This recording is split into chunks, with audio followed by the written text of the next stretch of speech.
Bien, así que le invito de nuevo a abrir sus Biblias en 1 Corintios capítulo 4. Y ya Pablo aquí comienza en 1 Corintios 4, ampliando lo que dijo en el capítulo 3. Recuerden ustedes que es una continuidad. Y qué bueno que hay versículos porque así uno puede hacer pausa. Porque si no tendríamos que dar los estudios súper extensos. Aunque uno lo puede acortar también.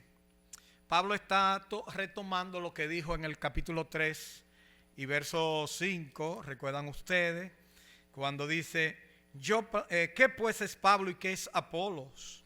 Servidores por medio de los cuales habéis creído, y eso según lo que a cada uno concedió el Señor. Yo planté, Apolos regó, pero el crecimiento lo ha dado Dios. O sea que Pablo arranca en este capítulo 4 hablando o amplía ese concepto, pero ya poniéndose él como parte de lo que realiza una persona que trabaja en la obra del Señor. Por eso el título que le hemos puesto a esta prédica de hoy se llama El Ministerio de los Apóstoles. El Ministerio de los Apóstoles. ¿Por qué? Bueno, porque ellos dicen que era lo que están haciendo. Y así es que comienza la primera parte. Así que pone de ejemplo el ministerio o servicio de los apóstoles y bajo premisas seguras, cómo deben ejecutarse las diferentes tareas que Dios nos ha encomendado. Y entonces esto tal vez hoy en día dice a la iglesia lo que hacían los apóstoles antes, pero dice a los sirvientes, a los apóstoles que no existen hoy, sino a los pastores de hoy, a los líderes de hoy, cómo debemos conducirnos, y eso también es importante. Así que nuestra propuesta para el día de hoy se resume en 3 aspectos que nos muestran cómo ejercer un servicio para Dios y cómo este servicio es tan delicado que aunque uno tenga una limpia conciencia, no quita que nosotros mismos nos juzguemos. O sea, aunque yo tenga la conciencia tranquila, eso no quiere decir que mi conciencia está por encima de Dios, es lo que quiero decir. Pablo dice, no, ni aún mi conciencia, aunque yo me siento bien y tengo una conciencia limpia, eso no es óbice para decir yo estoy bien. En definitiva, el día del Señor declarará todas las cosas. Así que nos proponemos presentar esto en el día de hoy. Y estos 3 puntos básicamente, el ministerio y su tarea, teniendo en cuenta quién lo juzga, es lo que estábamos diciendo. En segundo lugar, el ministerio, el ejemplo de Pablo, Apolo y los demás, Pablo dice, lo pone como ejemplo. Y en tercer lugar, el ministerio apostólico enfrentado a conductas impropias. Todo esto tal vez es para nosotros más, los predicadores también. Pero le dice a la iglesia cuál debe ser, qué debe esperar la iglesia de aquellos que están en una posición como Pablo, guardando la distancia como los pastores. Y todo eso es importante que lo veamos. Así que vamos a dividirlo de una manera didáctica para poder entender lo que decimos. Así que el primer punto es el ministerio y su tarea, teniendo en cuenta quién lo juzga. El versículo 1 del capítulo 4 dice, así pues tengamos los hombres por servidores de Cristo y administradores de los misterios de Dios. Ahora bien, dice aquí, se requiere de los administradores que cada uno sea hallado fiel. Así que vamos al primer punto. ¿Qué es lo que son? Aquellos que están en una posición de liderazgo, ¿qué es lo que son? Usted tiene que tener claro que el que está de este lado y el que está sentado ahí tiene que entender que nosotros somos servidores. Ahora, Pablo aclara porque los corintios pensaron que como todo era de ellos, todo es nuestro, la vida es nuestra, la muerte es nuestra, Pablo es nuestro, Pedro es nuestro. Bueno, pues todo es nuestro y nosotros entonces tenemos que mandar a Pablo a que haga lo que nosotros decimos. Pero Pablo apela a una posición mayor, apela al Señor que ante Él que hay que servir. Lógicamente que uno sirve a los creyentes y por eso Pablo quiere aclarar todo eso. Ese versículo 1 es un versículo muy expresivo porque si ustedes notan dice, tengamos los hombres por servidores de Cristo. Yo le hice la pregunta, ¿qué es lo que ustedes esperan de nosotros? ¿Qué es lo que usted espera de una persona que está como pastor, como diácono, como misionero? ¿Qué es lo que usted espera? Usted espera un servidor. Ahora, ¿qué espera Dios de nosotros? Nosotros somos servidores de Cristo, pero el versículo dice, y administradores de los misterios de Dios. Por un lado, servidor de Cristo, y por otro lado, los misterios de Dios. Entonces, hay una dualidad muy interesante que nosotros no debemos pasar por alto. Así que está claro, en este caso, que Pablo pone que los apóstoles, los líderes o pastores, lo que hacen es servirle a Cristo y a Dios, en definitiva, para ponerlo así. Así que en este verso se define humildad con una palabra. Dice, tengamos los hombres por servidores. Ahí viene la palabra, eso de servidores son los remeros, los de diferentes lugares que se usaba en las galeras, donde viene la palabra esclavo, siervo, de esos barcos que son de galera, de pisos. Y entonces ahí vienen, los servidores son los que están en el más bajo nivel. Y eso es importante que lo sepamos. Tengamos los hombres por servidores. Pero dice más, aquí el apóstol quiere también poner en claro la responsabilidad. También dice como administradores. Administrador, aquí la palabra, es una palabra interesante en su origen, porque la palabra es griega, oikonomos, que significa como un mayordomo de la casa. Parecía oiko, que significa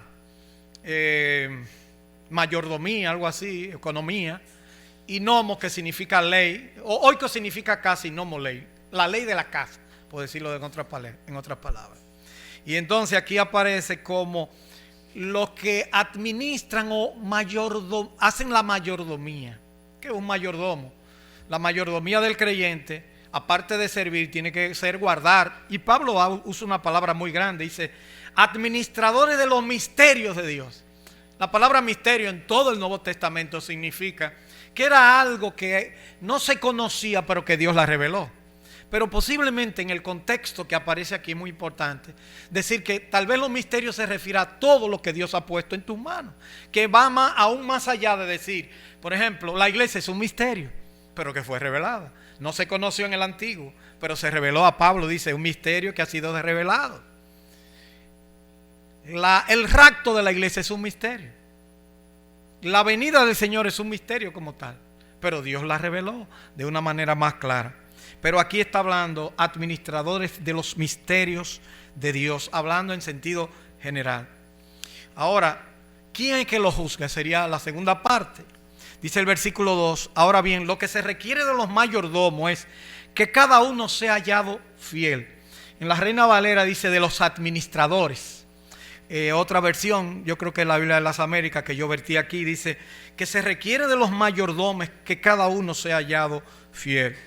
Normalmente se requiere un currículo complejo de preparación en grado, en posgrado. Y si usted se prepara mucho y va a una empresa y dice, no, usted está sobrevaluado, nosotros no le podemos pagar, como quiere malo.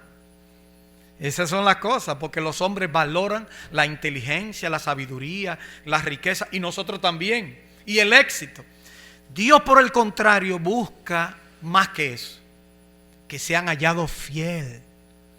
Yo puedo decirle a ustedes que yo me crié en lugares y vi personas, o sea, un hogar. Mi papá no llegó a la universidad, pero mi papá era un hombre muy, muy especial. Era un sabio, diría yo.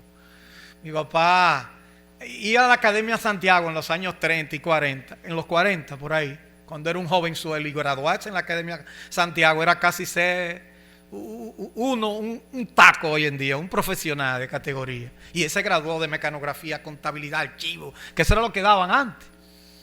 Y papá tenía siempre una máquina de escribir, nunca la dejó su máquina de escribir, escribía, ya usted sabe, una rolla grandísima, que había que darle casi con un martillo y darle a can. Y nunca se gastaban las cintas, eso duraba años.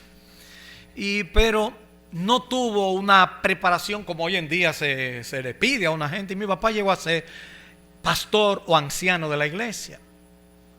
Y una cosa que más me impresionaba, que ninguno de ellos fueron, casi la mayoría de los ancianos que yo conocí cuando niño, ninguno fue a la universidad.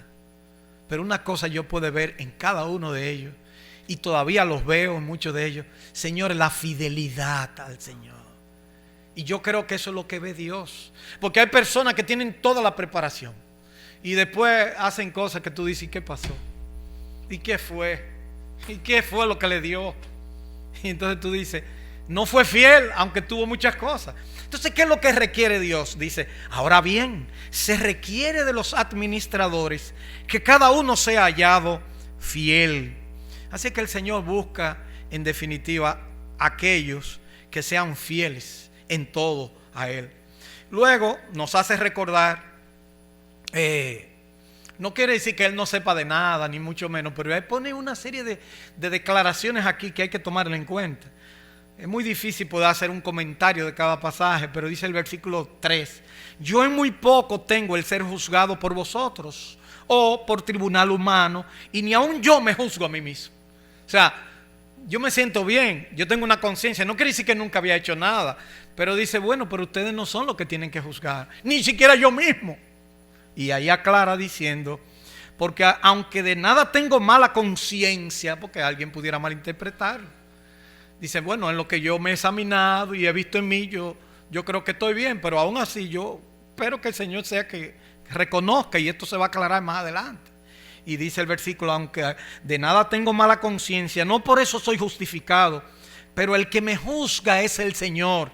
Y a seguida dice, así que no juzguéis nada antes de tiempo, hasta que venga el Señor, el cual aclarará también lo oculto de las tinieblas y manifestará las intenciones de los corazones, y entonces cada uno recibirá su alabanza de Dios. La verdad es que nosotros siempre juzgamos lo que se ve con... Yo me he equivocado muchísimo. Hay gente que yo digo, bueno, y más cuando tenía menos experiencia, a veces veía un hermano, ¿qué tú crees? Yo no sé, Señor, yo lo veo flojo, ¿qué tú crees? Y hoy en día son personas, digo yo, qué bueno que me equivoqué. Porque en definitiva las cosas ocultas, las cosas que no se ven es que Dios la ve. Y nosotros estamos valorando lo que vemos por fuera. Pero recuerden, Pablo mismo estaba consciente de esa realidad. Dice, yo tengo una conciencia tranquila, pero aún así el que me juzga es el Señor. Y él como apóstol quiere decírselo a los hermanos, porque ya los hermanos le estaban diciendo, como todo es nuestro, entonces usted tiene que hacer lo que nosotros decimos. Y Pablo dijo, espérate, yo tengo que dar cuenta a Dios como un administrador. Nosotros somos servidores. Yo estoy claro, dice Pablo. Igual que todo que está en una iglesia, tiene que estar claro que su papel es servir. Y si no entiende eso, que se busque otro lugar, que la iglesia no es para otra cosa. Ahora, los miembros tienen que tener claro que nosotros somos administradores de las cosas de Dios también. O sea, tenemos que dar cuenta a Dios por lo que hacemos. Y que aunque tengamos una conciencia tranquila, y tal vez yo puedo juzgarlo, lo que veo, recuerden que en definitiva Dios es que ve la cosa oculta. Así que el Señor no solo juzga lo que se ve con los ojos, es una palabra muy dominicana, con los ojos de la cara. Pues todo el mundo sabe que los ojos están en la cara, pero eso es una sabiduría que yo no sé del pueblo. Sino que ve las intenciones del corazón. No solo lo que se hizo, sino por qué se hizo. Hay personas que dan una ofrenda y la dan mucho y uno dice, pero ¿por qué dio tanto? Pero uno no sabe por qué lo hizo, pero Dios sí lo sabe. Hay otros que aparentemente dieron poco, pero el Señor vio que lo dio con deseo, como la viuda. ¿Usted se acuerda? Que dio todo lo que tenía, su comida, su sustento. Los otros echaban de lo que les sobraba. Ella echó todo lo que tenía. Ella dio más. Proporcionalmente, ella echó, para decirlo en términos dominicanos, 2 cheles. Pero un hermano que le sobraba 2,000 pesos, dio 2,000 pesos. Pero ella lo dio todo. Era lo único que tenía en su alcance y la rompió, por decirlo en un lenguaje que no entendamos mejor. Así que el Señor no solo juzga lo que se ve con los ojos, sino que ve las intenciones del corazón. No solo lo que se hizo, sino el por qué se hizo algo. Un ejemplo de esto, que nadie se le puede olvidar ese ejemplo. Ustedes recuerdan cuando Samuel fue a la casa de Isaí, ¿verdad? Cuando fue a la casa del papá de David, que entró a la casa. Y todo el mundo se asustó porque un profeta aquí. Y le dijeron, y Samuel llegó. Y Samuel, ¿y por qué tú vienes para acá? Y dice, no, yo vengo a ofrecer sacrificio. Vengo en paz. Porque cuando un profeta iba, la gente se asustaba porque le podían dar su juicio y su cosa. Y entonces Samuel, que alcanza a ver un muchacho, un taco de hombre, de buen parecer, fuerte, buen mozo, diríamos nosotros. Dice Samuel, ya él sabía lo que iba a hacer, pero la gente no sabía. Él iba a buscar un sustituto del rey Saúl, pero él no podía decirlo así, porque eso se jugaba el pellejo. Y entonces él dijo en sus adentros, y se le dijo: Señor, este es el hombre, este es el que tú has escogido. Y el Señor le dice en 1 Samuel 16:7, y Jehová respondió a Samuel: no mires a su parecer, ni a lo grande de su estatura, porque yo lo desecho. Porque Jehová no mira lo que mira el hombre, pues el hombre mira lo que está delante de sus ojos, pero Jehová mira el corazón. Mire, para no cansarle, se mencionan los nombres de 2 o 3 más que vinieron, y el Señor le decía: ese no, ese no. Y al final le pasaron 7 hijos de Isaí. Y es bueno, y entonces: Señor, no me ha dicho que ninguno de estos son. Dice: ¿y tú no tienes otro muchacho por ahí? Otro dice: sí, el más chiquito, que está cuidando el bagaje allá de las ovejas, dándole hacer el trabajo de los chiquitos. Y ese chiquito, ¿sabe quién fue? El rey David. Miren ustedes cómo son las cosas. Y pasó trabajo. Mire, él estaba con Dios, lo llamó, pero él pasó trabajo para ser rey. Y después no, malinterpretado. Y después que se lo ganó también estar ahí, porque mató a Goliat. Pero con todo y eso no le reconoció. Y aún así Dios lo había reconocido, pero el hombre no lo reconoció. Hay que tener mucho cuidado. Y así aprendemos una lección de este primer punto. El ser humano está muy preocupado por los logros, la preparación, la inteligencia, los éxitos, la sabiduría. Pero nunca olvide, Jehová no mira lo que mira el hombre. Y por eso nosotros entendemos que cuando Dios llama a alguien, también lo prepara. ¿Entiende lo que quiero decir? No quiere decir que por ser un hombre de Dios nosotros no tenemos que estudiar porque ya Dios me llamó. Hermano, eso fue de Dios. Y ya, no. Hay que fajarse, hay que depender de Dios, hay que orar, hay que... las rodillas se pueden pelar para los que se hincan mucho, pero los codos también para los que estudian, que tienen que afincar para estudiar. Los codos y las rodillas tienen que estar marcados en aquel que sirve al Señor. En la práctica, el requisito más importante que Dios exige es que los mayordomos, que los administradores sean hallados fiel, que los administradores sean hallados fiel. Prepárese todo lo que quiera, pero aprenda a confiar en Dios solamente. Venga lo que venga, pase lo que pase, usted hace la obra de Dios, pero el Señor lo puede llamar. Hay personas que han estudiado, tienen doctorado en teología, en divinidad, que es el título más alto que hay dentro de todos los títulos. Un PhD en divinidad, eso es lo máximo de lo máximo. Ha tenido que pasar por filosofía, historia y teología, y todo junto. O sea que eso se le agregan grados. Pero no tienen el llamado de Dios. Entonces, si usted no tiene llamado, por eso lo que hay que mandar a estudiar a aquellos que tienen el llamado. Yo recuerdo ahora para los 100 años de los hermanos de los tiempos bíblicos, que Miterrazzi, uno de los misioneros que vino después, él vino como maestro, él era maestro de escuela en Vancouver y vino a darle clase a los hijos de un misionero que se llamaba Peterkins.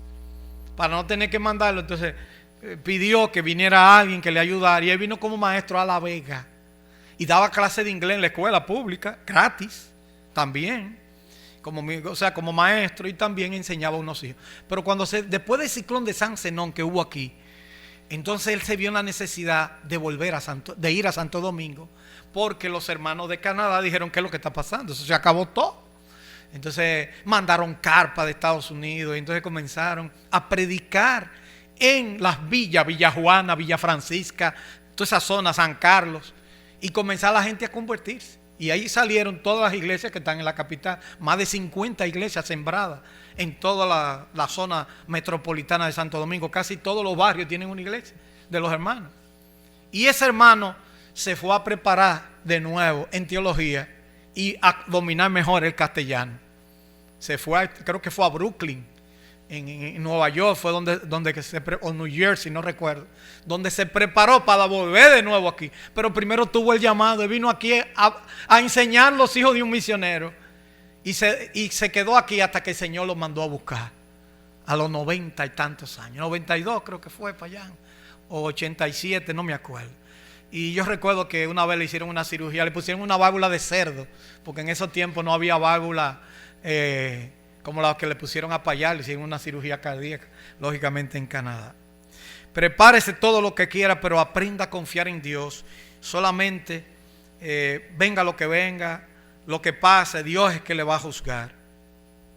En segundo lugar, el ministerio y el ejemplo de Pablo. Pablo entonces dice, yo le voy a poner mi propio ejemplo, versículo 6 en adelante.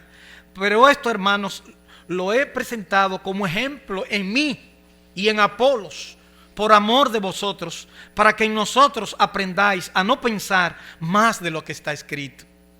No sea que por causa de uno os envanezcáis unos con otros. Entonces Pablo dice, yo me voy a poner como ejemplo, pero hay que tener mucho cuidado con lo que ustedes oyen. No vean más para allá de lo que ustedes ven.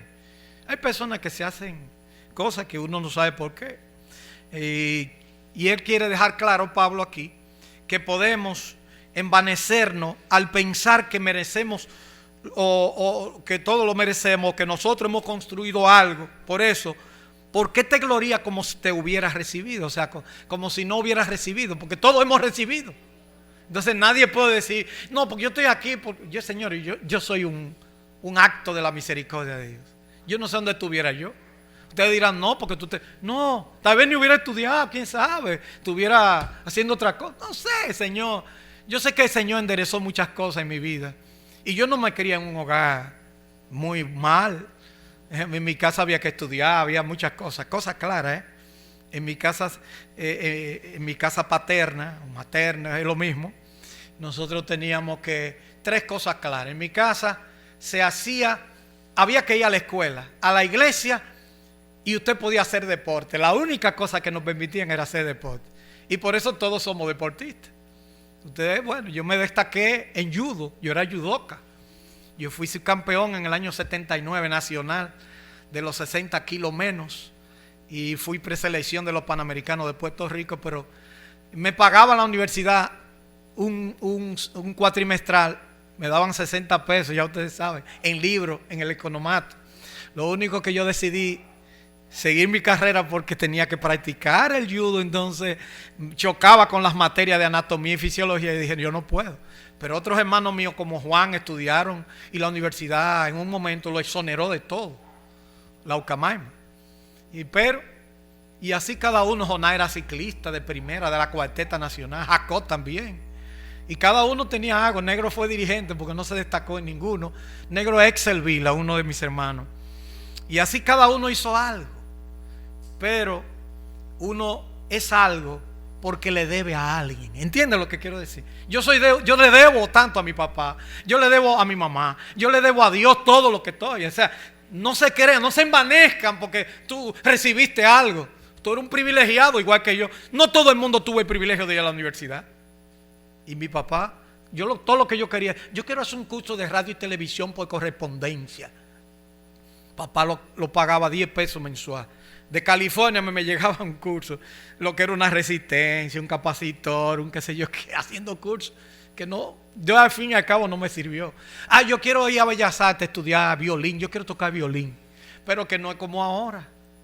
Yo fui a Bellas Artes, me pusieron 5 años a do, re, mi, fa, sol, la, si, la, sol, fa, mi, re, do, si, do, 1, si, 1. Yo tenía que solfear el pentagrama y no le podía poner la mano a un instrumento. Hasta 5 años después yo me cansé. Me fui de Bellas Artes. Porque llegó un momento. Pero aún así yo duré un tiempecito. ¿Y sabe cómo que hacían la prueba para ver si usted tenía? Y le daban a una tecla a una profesora de experiencia, muy amiga de papá. Y nos hizo la prueba a 3 de mi casa. A Juan Antonio, a Verónica y a mí. Verónica era una prima que se crió con nosotros. Y le daban una tecla y diga la nota. 2, 3.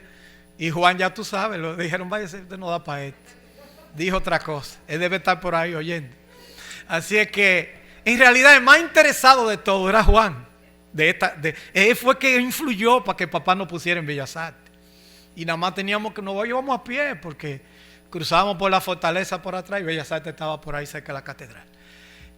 Otra cosa, yo decía, papá, yo quiero estudiar francés porque tal vez estudie derecho.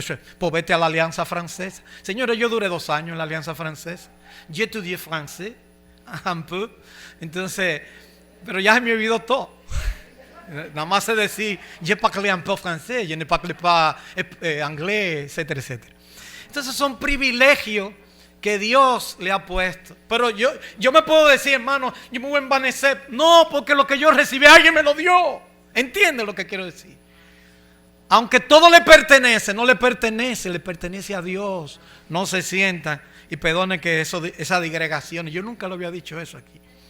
Así que dice el versículo 6, por esto, hermanos, lo he presentado como ejemplo en mí y en Apolo por amor de vosotros, para que en nosotros aprendamos a no pensar más de lo que está escrito, no sea que por causa de uno os envanezcáis unos contra otros, porque ¿quién te distingue? Versículo 7, ¿o qué tienes que no hayas recibido? Y si lo recibiste, ¿por qué te glorías como si no lo hubieras recibido? Y eso es lo que me hace sentir bien en esta mañana. Señores, lo que yo soy no es mío, me lo dio el Señor, me lo permitió el Señor, y usted puede ser agradecido. No se envanezca, porque muchas cosas buenas. También yo era cobrador en una bicicleta en Santiago. Yo andaba en una bicicletica ahí para arriba y para abajo. Y me pagaban después el 1% de lo que yo ganaba. Y papá me dijo, te voy a poner un motor, porque yo iba para la colina en bicicleta. Y no era fácil.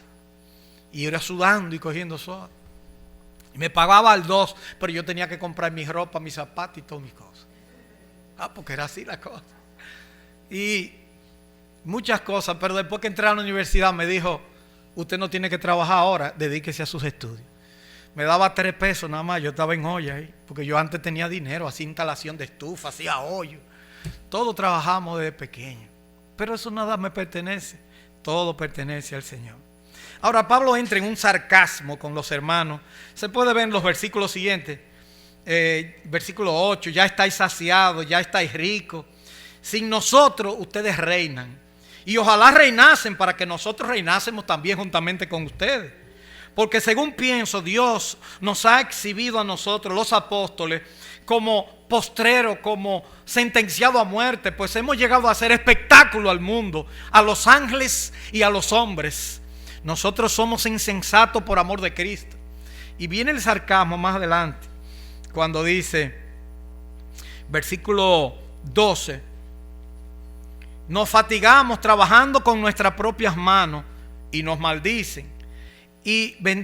Nos maldicen y bendecimos. Padecemos persecución y la soportamos. Nos difaman y rogamos. Hemos venido a ser hasta ahora como la escoria del mundo, el desecho de todo. La palabra escoria, basura, ¿verdad? No escribo esto para avergonzaros, sino para amonestarlo como a hijos míos amados.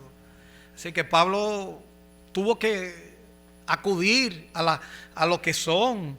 Se aprecian en ver que los corintios se habían hecho suficiente. Noten, ya están saciados, ya son ricos. Y si ustedes reinan, pues ojalá reinasen, porque así nosotros también vamos a estar con ustedes, porque ustedes son como mis hijos en la fe. Y entonces Pablo viene a ponerle el ejemplo como un padre. Por eso él dice, ustedes son hijos míos, amados. Y en el versículo 15 en adelante, que significa para Pablo ser padre, dice, porque aunque tengáis 10,000 ayos, maestro es una palabra griega, ayo aquí, un ayo era como un tutor, una especie, como no había escuela, la gente entonces lo que buscaba era un maestro para que te enseñara. Y iba subiendo de categoría hasta que ya de un momento ya usted no, hay que buscar maestro, más maestro, porque ya no se puede más. Pero todo el mundo no podía hacer eso. Y entonces Pablo dice, ustedes pueden tener 10,000 maestros en Cristo, pero no van a tener muchos padres. ¿Por qué? Porque yo le engendré en el Evangelio. Ustedes son mis hijos, dice Pablo. Por eso me duelen. Y eso es lo que quiere reseñarle a ellos. Porque aunque tengáis, repite, entonces dice la segunda parte del versículo 15, pues en Cristo Jesús yo os engendré por medio del Evangelio. Por tanto, os ruego que me imitéis. Y esto lo ven los hijos de los pastores. Muchas veces ven que el ministerio y Dios le han robado a su padre. A veces muchos hijos no entienden. Ven que su papá está muy ocupado Pero a veces también hay padres que se dedican a otras cosas, pero a veces el ministerio es muy absorbente. Porque como los corintios, tal vez siendo inmaduros, niños espirituales, no pueden apreciar las palabras de amonestación. Y que Pablo dice, yo no le estoy diciendo esto para molestarlo. Ahora, hay que reconocer que muchas veces algunos pastores también, hay que dar gracias a Dios que Pablo no era casado. Por lo menos, si lo fue, enviudó probablemente. Por lo menos. ¿Por qué? Porque imagínense ustedes que la mujer estuviera esperando, lo naufragó otra vez, le metieron otra vez, que yo cuánto correazo. Los judíos lo toman prisionero por allá. Eso iba a ser una zozobra para su esposa. La esposa no iba a dormir, eso iba a ser un problema grave. Y entonces el Señor le permitió eso. Pero imagínense ustedes los misioneros, pensando en los hijos de los misioneros que venían aquí, y los niños nacían aquí. Y crecían y llegó un momento que dice, bueno, estos muchachos hay que mandarlos a estudiar porque aquí no hay escuela. Y tenían que mandarlos solitos para Canadá, como para estudiar, ya grandecitos, o para Estados Unidos. Y eso, muchos de ellos se sentían mal con sus padres. Y por eso, el Santiago Christian School es fruto de los misioneros aquí en Santiago. Porque ellos se dieron cuenta y dijeron, tenemos que poner una escuela para los hijos de los misioneros. En La Vega y Santiago comenzó todo esto. Porque a los misioneros no pagan casi nada, nada más pagan una cuota baja. Y a los pastores también, a los hijos, lo único que todavía, a mí una vez me ofrecieron, pero yo no tenía para cubrir ni siquiera la inscripción en esos tiempos. Y por eso surge la educación, porque los padres, los misioneros dijeron, oye, nuestros hijos los mandamos muy pequeños para afuera. Y después están ellos ahí resabiosos porque los papás están por allá y se olvidaron de ellos. No es que se olvidaron, es que tal vez ellos creían que le estaban haciendo un bien cuando los mandaban. Y algunos misioneros dijeron, mis hijos crecen conmigo aquí. Señor, yo me encontré con una señora en Canadá, ya una señora mayor, que dice, yo nací en Puerto Plata y habla como nosotros igualito. Apellido McIntosh. Y ella me dice, yo soy dominicana. Y habla así como nosotros. Y nació, pues ya tiene como casi 80 años. Su papá murió casi a los 100 años. Yo vino aquí a los 95, ya jubilado, a predicar, para ver las iglesias como estaban. Apellido McIntosh también. Y para mí es una cosa sorprendente. Pero ella fue misionera también, porque es otra cosa. O se dedicaban a las misiones o aborrecían las misiones, porque no entendían. Y a veces los muchachos no entienden el llamado, porque Dios no siempre llama a los hijos a lo que los padres están haciendo. Y nosotros como padres tenemos que educar a nuestros hijos, decirles, bueno, si Dios no te ha llamado a lo mismo que yo estoy haciendo, pero sí te ha llamado al arrepentimiento. Porque si no te llama al arrepentimiento, yo puedo ser la persona más exitosa predicando el evangelio a todo el mundo, pero si mis hijos se pierden, ¿qué estamos? Y eso es lo que pasa muchas veces. Bueno, la verdad es que Pablo dice que él no le escribe esto para que se sintieran mal. Versículo 14. No escribo esto para avergonzaros, sino para amonestaros como a hijos míos amados. ¿Sí? Qué frase más bonita. Porque aunque tengáis 10,000 años, ya lo explicamos. ¿Qué aprendemos de esto? La enseñanza de la imitación del creyente se viste de osadía y de responsabilidad. ¿Se atreve usted como creyente decirle a los demás, como Pablo le dijo aquí a los Corintios en el versículo 16, por tanto, os ruego que me imitéis? Es una cosa tremenda yo decirle a una gente, imítenme. Como que no es fácil. Pablo lo aclara en otro pasaje diciendo así como lo que yo hago de Cristo. Y la doctrina de la imitación es bíblica. Yo tengo que imitar a mi hermano en lo que es bueno para mí y para mi vida. De esto comenta en su Biblia anotada John MacArthur, dice, hablando de ese versículo, dice, esto es una exhortación audaz pero justificada. Los líderes espirituales deben dar un ejemplo a seguir de semejanza a Cristo. Puede que se mencionen algunos ejemplos negativos por ahí, y a veces en primera plana pone, porque aquí mucha gente hace muchas cosas pero no pasa nada, pero si un pastor o un líder hace algo, sale en primera plana, en todos los noticieros, y lo dicen.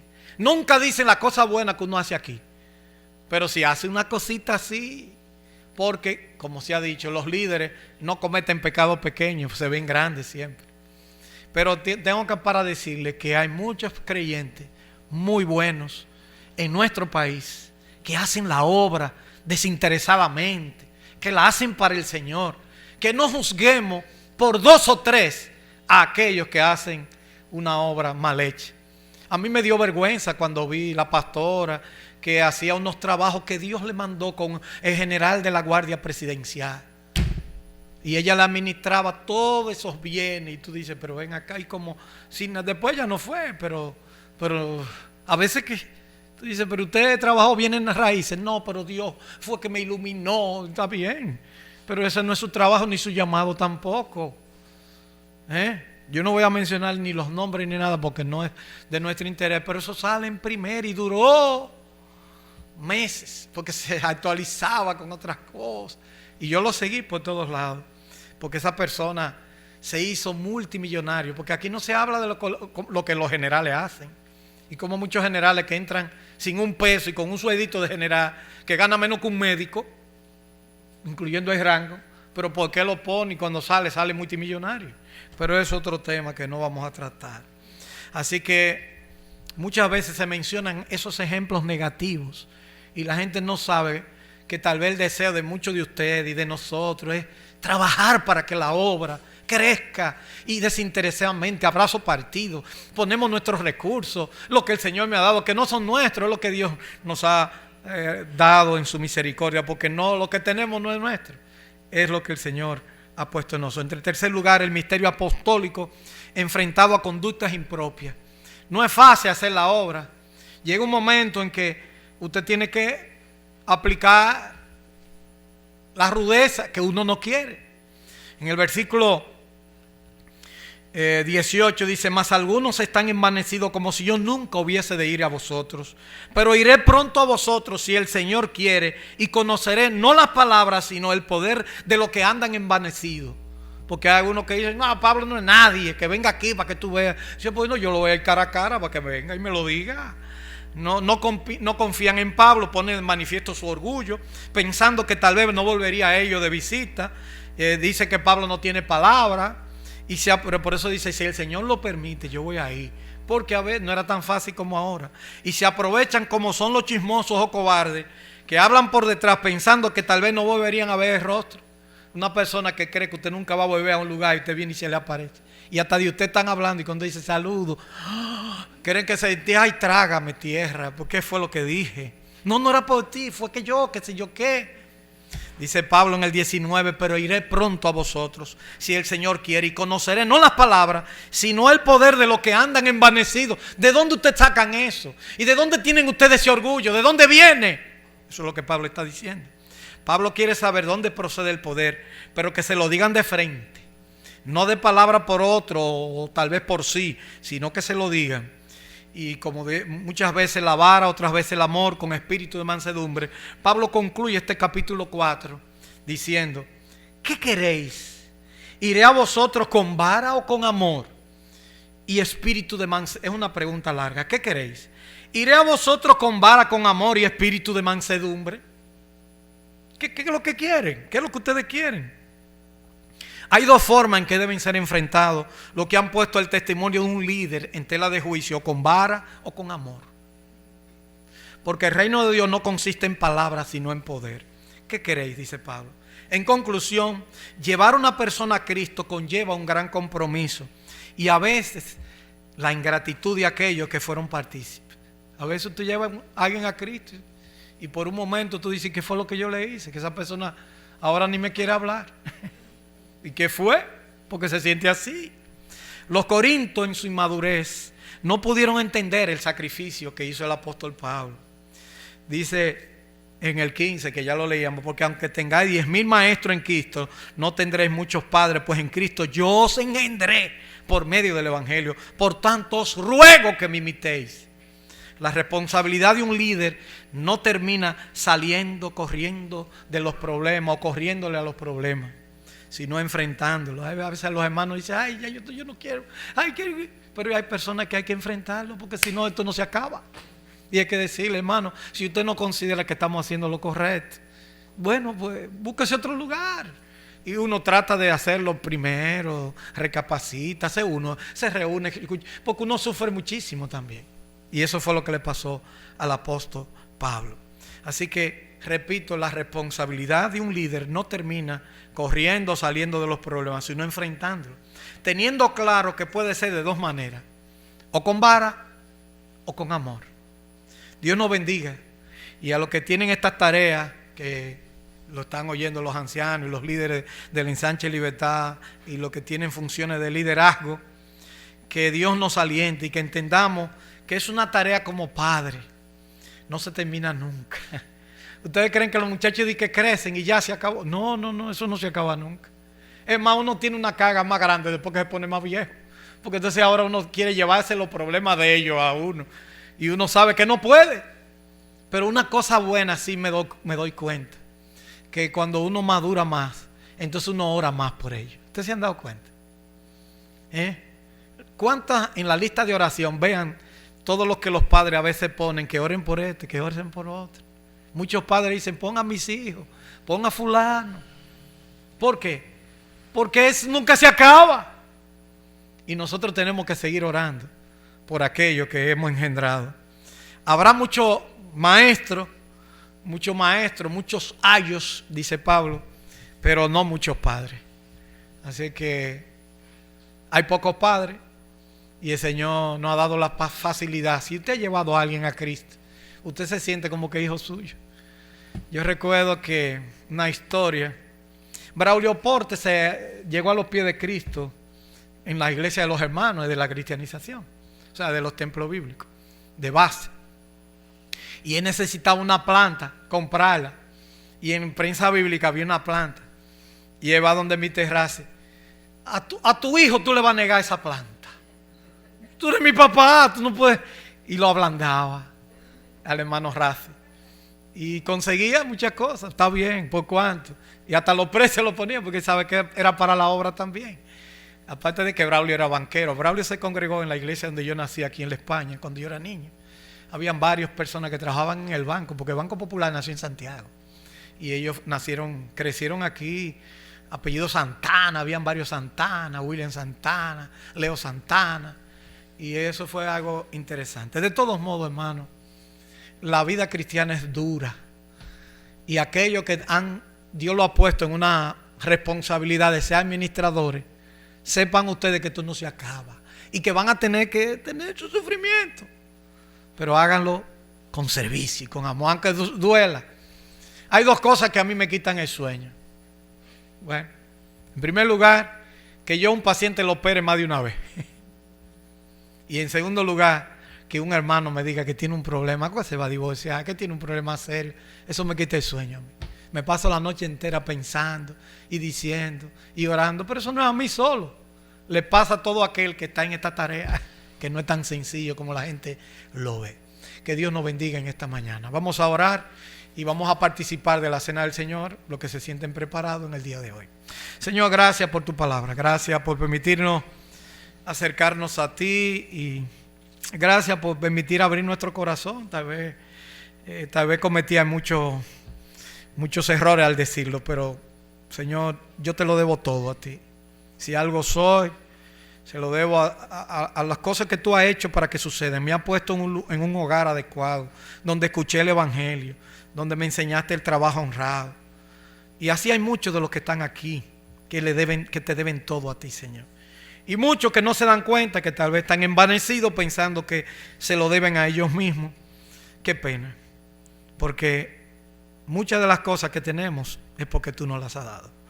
Dirígenos, Señor, a nuestros hogares y ahora prepara nuestros corazones para participar de la cena tuya del pan y el vino.